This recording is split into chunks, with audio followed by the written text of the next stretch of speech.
Hey, what's up? Witch in the Hundred Knight, my thoughts on, you know how this goes. And chances are, you've never even heard of this game, unless you're a big fan of Nippon Ichi and their games, unlike me. So you may be asking, but Blue, if you're saying you're not a fan of Nippon Ichi, how did you discover this game? Well, interestingly enough, I found the game after looking at its reviews, and how all of said reviews were giving it mediocre to downright bad scores. It was this notoriety it had gained among the gaming critics that actually had me interested in the first place. Let's get one thing out of the way. I've never played a Nippon Ichi game. I've wanted to play Hyperdimension Neptunia for some time, but there are other games out there that take priority in the damn, I gotta buy that category. In fact, the only reason I dropped money to buy The Witch in the Hundred Knight in the first place was because I found the special edition sealed at retail for $19.99. I would guess the price drop from $40 to $20 was due to the negative reviews.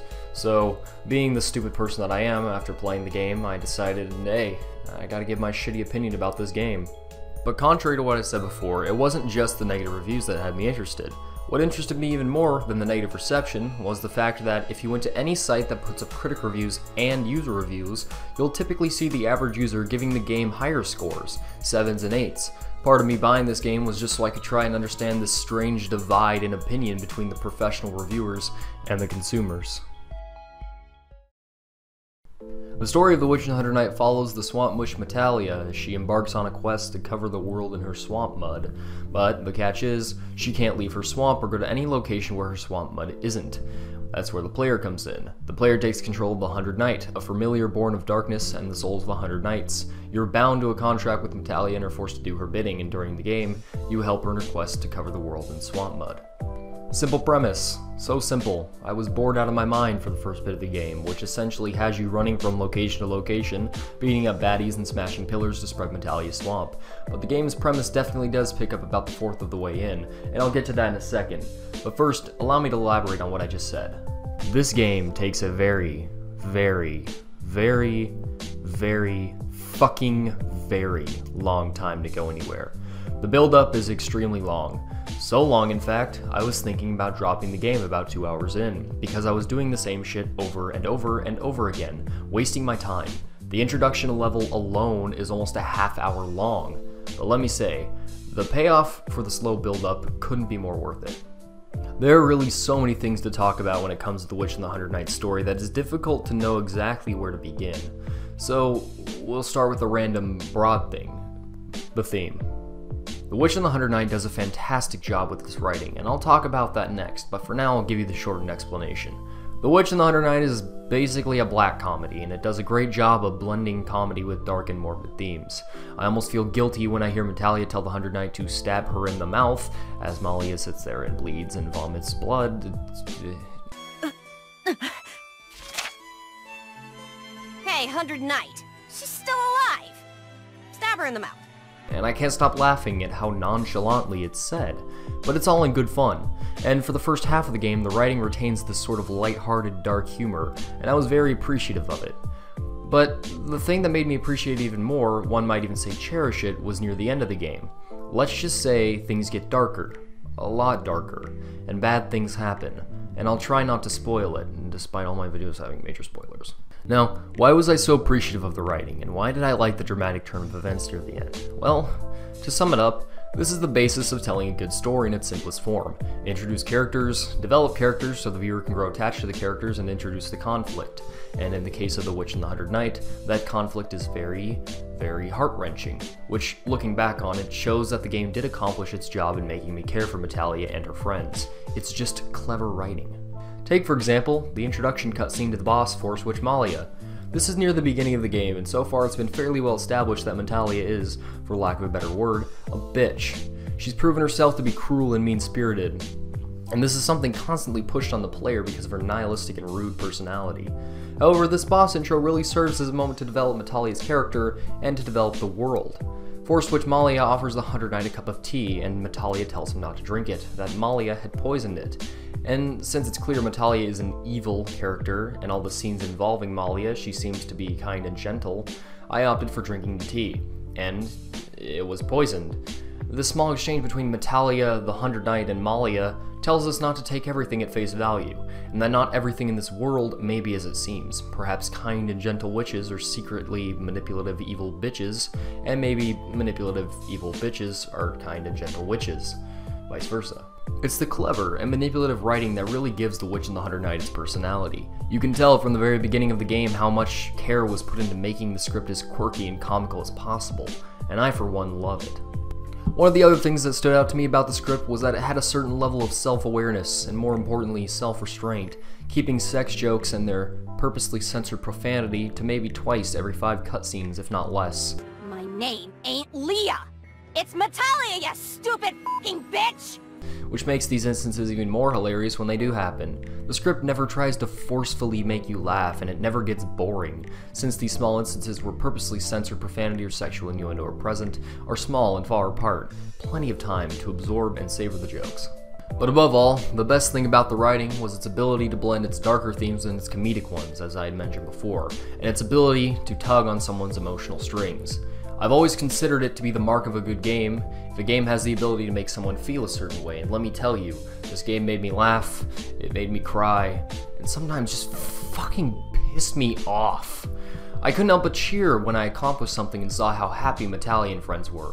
I couldn't help but feel irritated when Metalia was treated like shit by the other witches, and I feel a lot of the emotional moments have the impact they do because of the game's soundtrack. Tenpei Sato did a great job on the soundtrack, and while I haven't heard anything else from him, I'm definitely going to be looking out for anything else he puts out. The best part about the soundtrack is without a doubt its versatility. At the game's silly moments, he can really put together a song that complements the clever writing, and during an emotional scene, he really tugs on your heartstrings with soft piano and calming tunes, which lends credence to the emotional power of the scenes. You feel for the characters, you want them to win, and maybe even relate to them. Besides the music, the game looks fantastic. Character designs and artwork remind me a lot of other Nippon Ichi games I've seen in the past, and the locations and models are all well made and look nice. Plenty of variety in each dungeon you go into. Truly eye candy. One last thing worthy of mention is the voice acting. The game can be heard in English or Japanese by being changed via the options menu. I went ahead and did the English dub, but the Japanese one was fine too. It really is a matter of preference, but I felt as though the English dub did a really good job, especially the performance of Metalia by Sarah Ann.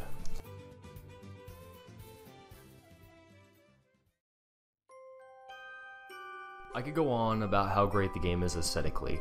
I could go on about how great the writing is, but I think I've done enough here. Let's see how gameplay fares. Not so well. If I had to describe The Witch and the Hundred Knight in one word, it'd be repetitive. I cannot stress this point enough. This game is repetitive. I probably saw 30 unique enemies throughout the entire game, which sucks for a 37-hour-long game. Most enemies are just recolors from different levels, and the puzzles, if you want to call them that, are usually just getting an item and placing it on a button to open a door.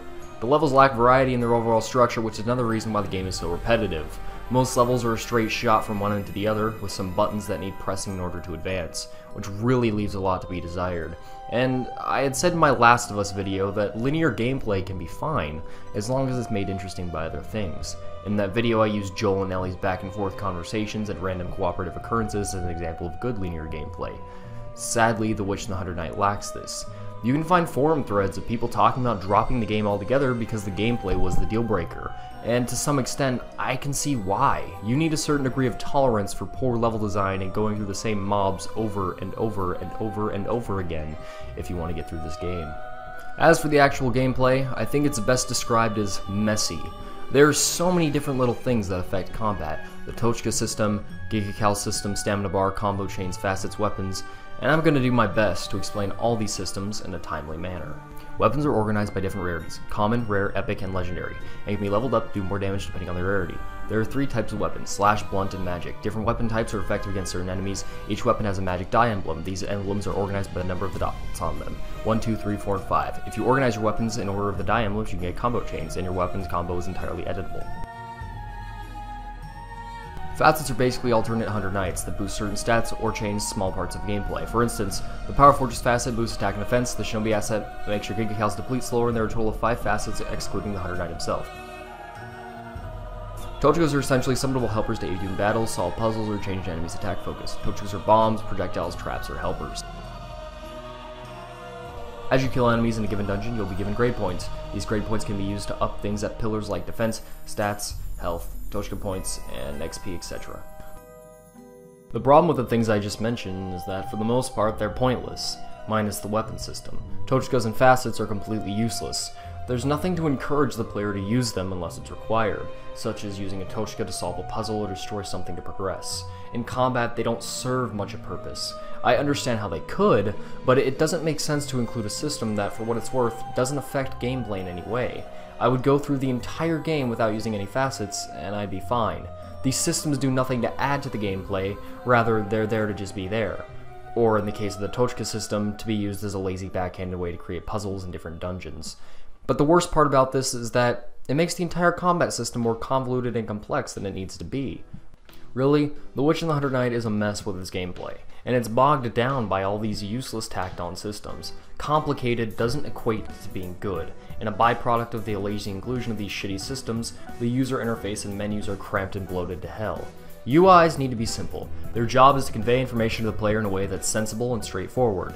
Your UI can be as fancy or as nicely designed as you want it to be, so long as it does its job of conveying necessary information to the player. I was halfway through the game and still struggling with the UI, bouncing from menu to menu looking for information on something or trying to do something. Of course, that's solved with time and the UI isn't too much of a big issue, since you can get used to using it. But it was jarring to say the least during my first hours playing the game. As for the grade point system, I couldn't think of something dumber than making stat boosts only available as a one-time thing in the dungeon you were in. Say you boost your attack using all your grade points. If you leave the dungeon and come back, then you have to redo all that again and get all those grade points again. But even more than that, this is yet another system that doesn't matter. You could go through an entire game without using it. It's unnecessary, and it's only there to be there. Rather than adding anything to the game, it just makes things needlessly annoying. There were even small things that really put a damper on the experience for me, like how the final boss for the normal ending is just a recolor of a boss you've already beat earlier in the game, or how utterly nonsensical and botched the true ending is. Really, the endings in general, they all suck except the bad ending. Ironic, considering it's the only ending with a good outcome that isn't completely predictable. Or how the magic die system is kind of counterintuitive, encouraging players to create a combo chain using the dies, but some enemies are only affected by certain weapon types, making your combo chain pretty useless if you don't have, say, a magic weapon in it. And other things, like the Walpurgis Night Party witches never getting any development beyond their story sequence.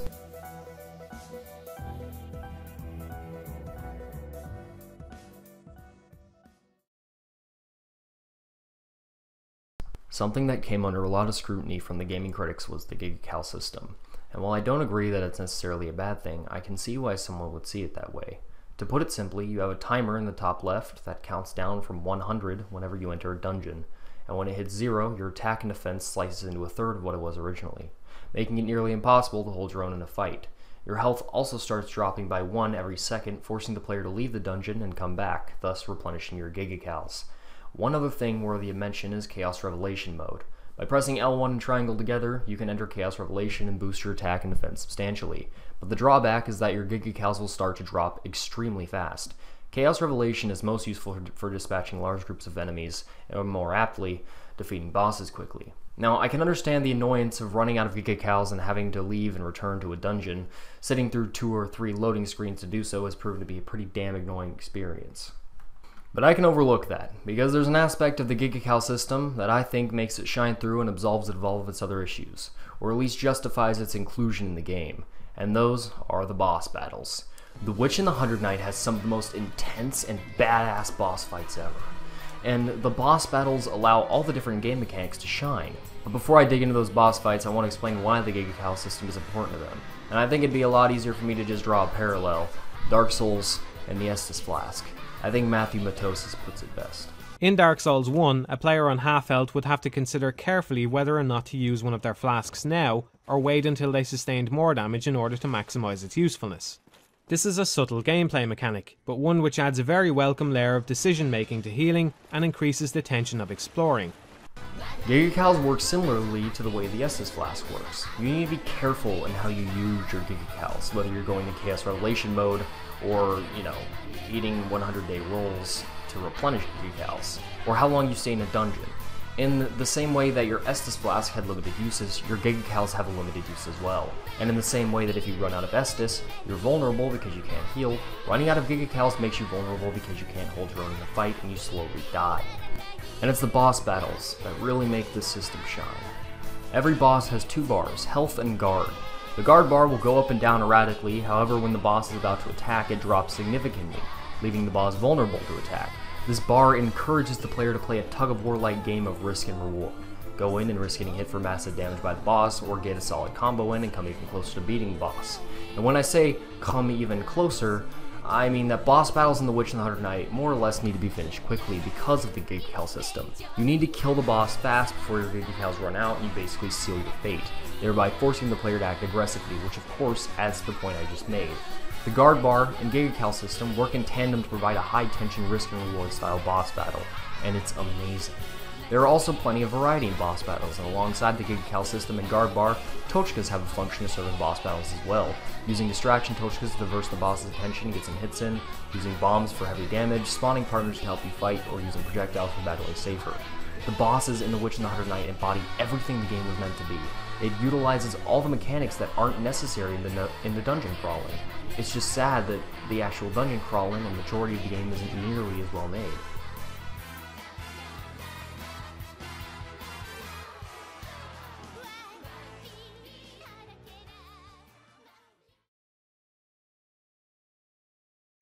In the end, I like The Witch and the Hundred Knight. Overall, it wasn't anything groundbreaking, but it definitely doesn't deserve the hatred it's gotten from the mainstream gaming press. Before I finish, let me say, before you choose whether to get this game or not, I will say that it is probably the most subjectively enjoyed game I've ever played. What I'm saying is, I can see why someone would hate this game. There were parts where I hated it. I honestly think it would have worked better as an anime or perhaps a film, but if you're looking into getting it, I'd say go watch some footage or borrow it first. Decide for yourself whether it's good or not. I honestly hated it when I first got it, but the more I let it sit and fester in my brain, I grew to love it and cherish the characters, and even I have kind of grown to like the gameplay a bit more than I originally did. I'm just glad to be able to tell my large audience of 28 subscribers about this game. If you're content with my recommendation, I'd say it's worth a try.